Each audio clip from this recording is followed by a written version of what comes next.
Hello' বন্ধুসকল, মোৰ নাম ৰেকিয়া ফেডি। মোৰ চেনেল আপোনালোকক পুনৰবাৰ স্বাগতম জনাইছোঁ। তো বন্ধুসকল, আমাৰ অসম চৰকাৰ গ্ৰেড 3, গ্ৰেড 4 পুলিচৰ, কনষ্টেবলৰ, SI এই গোটেইখিনি ইণ্টাৰভিউবোৰ কেতিয়া হ'ব তাৰ ওপৰত আজি চৰকাৰীভাৱে তেওঁলোকে এখন বৈঠক বহিছে। সেই বৈঠকত এই আমাৰ ইণ্টাৰভিউটোক লৈ পেলাই তেওঁলোকে আলোচনা কৰিছে। তেওঁলোকে পষ্টটো কৰিছে বা ভিডিঅ' ক্লিপ এটাও তেওঁলোকে দি দিছে যে আমি এইটোৰ ওপৰত আমি আলোচনা কৰিছোঁ যে তোমালোকৰ ইণ্টাৰভিউটো কেতিয়া মানে পাতিব পাৰি বা তোমালোকৰ এক্সামটো কেতিয়া মানে পাতিব পাৰি তাৰ ওপৰত তেওঁলোকে বৈঠক বহিছে আজি। তাৰ মই প্ৰুফটো আপোনালোকক দেখাই আছোঁ, তাৰ ওপৰত আমি কথা পাতিম নিশ্চয়। তোমালোকে ভিডিঅ'টো চাই যাবা। তাৰ আগতে যদি আমাৰ চেনেলত প্ৰথমবাৰ ভিডিঅ' চাইছা তেনেহ'লে এনেকৈ ভিডিঅ'বোৰ তোমালোকে পাই থাকিবলৈ চেনেলটো ছাবস্ক্ৰাইব কৰি বেল আইকনটো প্ৰেছ কৰি ৰাখিবা। প্ৰথমতে মই ভিডিঅ' ক্লিপটো তোমালোকক দেখাই লওঁ, তাৰপিছত আমি এই ইণ্টাৰভিউটোৰ ওপৰত বা কেতিয়া মানে পাতিব, কেতিয়া আমাৰ প্ৰচেছ হ'ব তাৰ ওপৰত আমি আলোচনা কৰিম। প্ৰথমতে ভিডিঅ' ক্লিপটো চাই লওঁ যে তেওঁলোকে আজি কি আলোচনা কৰিছিলে, তোমালোকে চোৱা।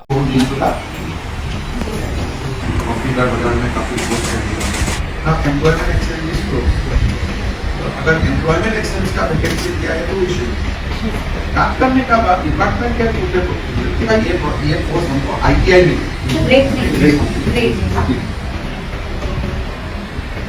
application sir through seva website receipt কৰা আৰম্ভ কৰা হৈছিল on 10th of October and payment যে ইয়াতে তেওঁলোকে যিটো পোষ্ট দিছে, তেওঁলোকৰ যিটো CMO যিটো আসামৰ যিটো পেজ আছে সেই পোষ্টত তেওঁলোকে যিটো পোষ্ট কৰিছে সেই পোষ্টৰ ওপৰত ভিত্তি কৰি তেওঁলোকে কি লিখিছে সেইটোৰ ওপৰত মই তোমালোকক কৈ দিছোঁ শুনা। তেওঁলোকে কৈছে যে আমাৰ যিটো ৰিক্ৰুটমেণ্ট প্ৰচেছ আছে, য'ত আমাৰ কনষ্টেবলৰ আছে, SI আছে, তাতে কামাণ্ডো পোষ্ট আছে, তাতে আমাৰ গ্ৰেড 3, গ্ৰেড 4 পোষ্ট আছে, এই গোটেইখিনি পোষ্টৰ গোটেইটো যিটো চিলেকশ্যন প্ৰচেছটো তেওঁলোকে কৈছে যে নেক্সট ইয়েৰ ফাৰ্ষ্ট মান্থত আমি কমপ্লিট কৰিম, মানে 2025 চনৰ জানুৱাৰী মাহৰ ভিতৰতে আমি গোটেই ৰিক্ৰুটমেণ্ট প্ৰচেছটো কমপ্লিট কৰি দিম বুলি কৈছে। নিকাস্বচ্ছভাৱে আমি দিম বুলি এনেকৈ তেওঁলোকে এই পোষ্টটোত উল্লেখ কৰিছে। ইয়াতে তেওঁলোকে আৰু এটা কথা কৈছে যে আমাৰ বৰ্তমান এই যিখিনি ইণ্টাৰভিউ হ'বলগীয়া আছে বা যিটো আমাৰ এক্সাম হ'বলগীয়া আছে সেই এক্সামটো কেতিয়াৰ পৰা ষ্টাৰ্ট হ'ব তেওঁলোকে ইয়াতে কৈছে যে আমাৰ এক্সামটো ছেপ্টেম্বৰ মাহৰ পৰা ষ্টাৰ্ট হ'ব বুলি তেওঁলোকে কৈছে। এতিয়া হয়তো বহুতে মোক কমেণ্ট কৰিব যে তোমালোকে কি ভিডিঅ' দি থাকে, এবাৰ কোৱা জুন বুলি কোৱা, এবাৰ জুলাই বুলি কোৱা, এবাৰ আগষ্ট কোৱা, এতিয়া কৈছা ছেপ্টেম্বৰ। হয়তো বহুতৰে খং উঠি যাব এইটো কথাক লৈ পেলাই, কিন্তু তোমালোকে এটা কথা ভাবি চোৱা, আমি যিবোৰ ভিডিঅ' বনাওঁ এইবোৰ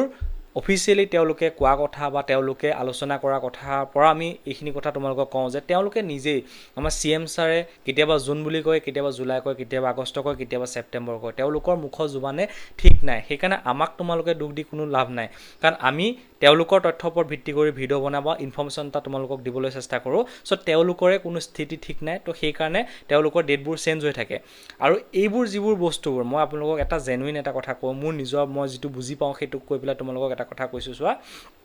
আমাৰ যিটো ৰিক্ৰুটমেণ্ট প্ৰচেছটো আছে, মানে গ্ৰেড 3, গ্ৰেড 4 হওক বা পুলিচৰ, আমাৰ যিটো গোটেইটো ৰিক্ৰুটমেণ্ট প্ৰচেছ আছে এই প্ৰচেছটোক লৈ তেওঁলোকে পলিটিক্স কৰি আছে। যিহেতু তেওঁলোকে আগতে কৈ আছে যে আমাৰ সকলোবোৰ বস্তু ৰেডি হৈ আছে, এডমিট ৰেডি হৈ আছে, খালি আমি পাতিবও লাগে। তেওঁলোকে যদি পাতিব লাগে তেওঁলোকে পাতা নাই কিহৰ কাৰণে, তাৰ ৰিজন আছে। বেয়া নাপাব মোক, মই ডাইৰেক্ট কথাখিনি কৈ দিছোঁ চোৱা। তেওঁলোকে নাপাতাৰ ৰিজনটো হৈছে ইলেকশ্যন, ডাইৰেক্ট কথা ইলেকশ্যন। কাৰণ কিয় চোৱা, ইলেকশ্যন আছে আমাৰ কেতিয়া আছে, নৱেম্বৰত ইলেকশ্যন আছে। এতিয়া আমাৰ এই যিটো ৰিক্ৰুটমেণ্ট প্ৰচেছটো এতিয়াই যদি কমপ্লিট কৰি দিয়ে তেওঁলোকে কি বুলি কৈ পেলাই ভোট খুজিব।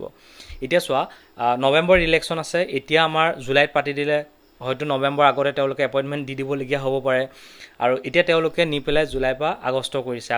ছেপ্টেম্বৰলৈ লৈ গ'ল। তো ছেপ্টেম্বৰত ইণ্টাৰভিউটো ষ্টাৰ্ট কৰিব,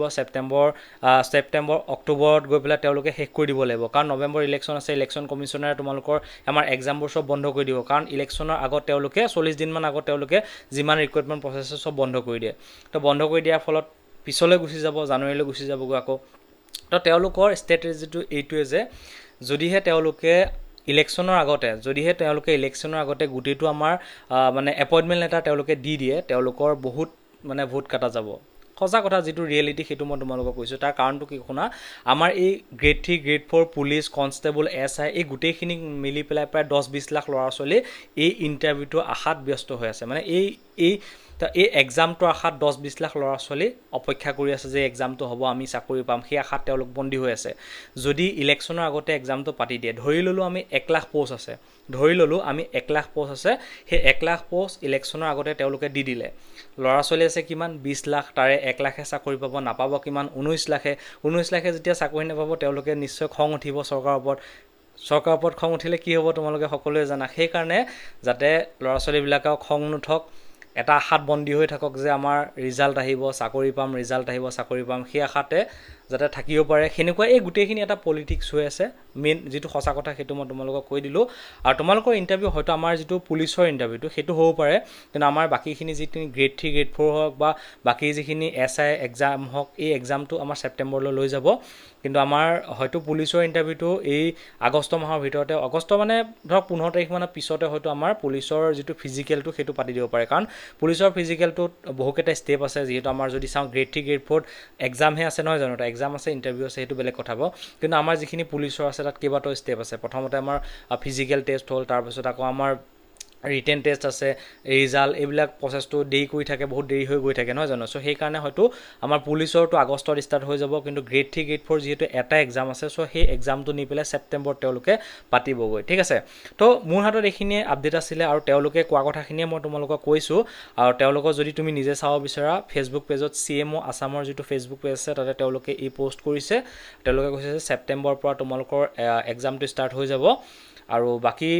লাষ্ট মানে যিটো শেষ হ'ব মানে গোটেই ৰিক্ৰুটমেণ্ট প্ৰচেছটো কমপ্লিট কৰিব তেওঁলোকে কৈছে যে জানুৱাৰী মানে নেক্সট ইয়াৰ ফাৰ্ষ্ট মান্থত তেওঁলোকৰ গোটেই প্ৰচেছটো শেষ কৰি দিম বুলি তেওঁলোকে কৈছে ছেপ্টেম্বৰত হ'ব হয় কিন্তু ইয়াৰ যিহেতু কম্পিটিশ্যনটো যিমান দেৰি হৈ গৈ আছে কম্পিটিশ্যন বাঢ়ি গৈ আছে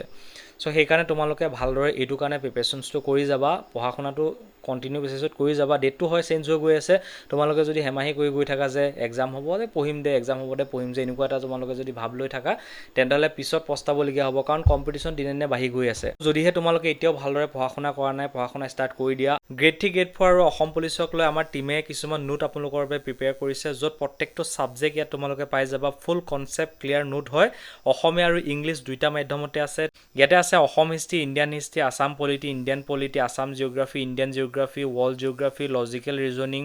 general English general mathematics economics art and culture তাৰপিছত ষ্টেটিষ্টিক্স জিকে 10,000 প্লাছ MCQ আছে আছাম জিকে 1,000 প্লাছ MCQ আছে কম্পিউটাৰ ৰিলেটিভ যিমান কুৱেশ্যন সকলোবোৰ আছে ইয়াতে তাৰপিছত আমাৰ অসম পুলিচৰ 4খন পেপাৰ আগত হৈ যোৱা এক্সামৰ আছে তাৰপিছত আছাম টেটৰ আছে 4খন পেপাৰ ADRE গ্ৰেড 4 2খন পেপাৰ আৰু গ্ৰেড 3 2খন পেপাৰ এই গোটেইখিনি ইয়াতে তোমালোকক এড কৰা হৈছে এই নোটখিনি তোমালোকৰ এক্সামৰ বাবে বহু বেছি ইম্পৰ্টেণ্ট হ'ব কিন্তু আৰু এটা ইম্পৰ্টেণ্ট কথা এই যিখিনি নোট দিয়া হৈছে এইখিনি ই বুক হয় মানে তোমালোকে ফিজিকেল বুক নহয় ই বুক PDF ফৰ্মত তোমালোকে পাবা